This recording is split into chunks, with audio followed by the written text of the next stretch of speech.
The town of Merrow Glen was small, quiet, and never on any map for long. With just a single grocery store, one school, and a fading post office, it was the kind of place people drove through without remembering. Until the day Anna Bellamy disappeared. She was 11 years old, red haired, known for her bright laugh and the green bicycle she rode to school.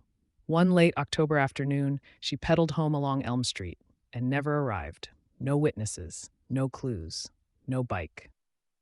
Search parties combed the fields and forests for weeks, but she was gone.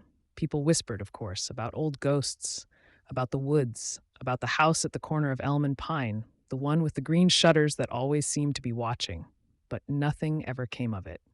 And like most tragedies in quiet towns, Anna's disappearance faded into a sad story told over drinks. The town moved on, sort of. 14 years later, Grace Langley arrived in Merrow Glen. She was a substitute teacher, 33, quiet, and tired of the city. The principal at Merrow Elementary had found her resume online and called her unexpectedly. Just for a few months, he said. The last teacher left in a hurry. The moment she arrived, she noticed something strange. Children stared too long at empty spaces. They refused to play near the old elm tree. And every time she passed the corner of Elm and Pine, she felt watched. Not in the way you notice someone at a window, but something more primal, deeper, like an instinct honed through centuries of survival.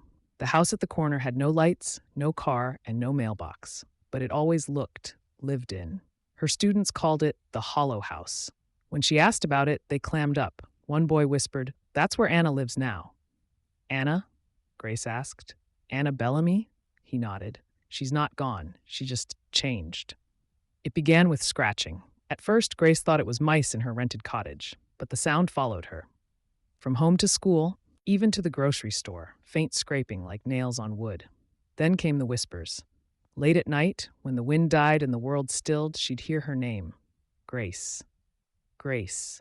She started seeing glimpses, a flash of red hair in the corner of her vision, a child's handprint on the inside of her car window, drawings on her blackboard no one claimed. One morning, she found a single green marble on her porch, then another on her pillow. She began to dream of a hallway with 1,000 doors, all locked, all whispering.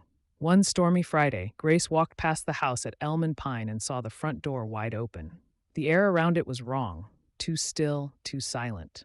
Rain fell everywhere but on the porch, and inside stood a girl, facing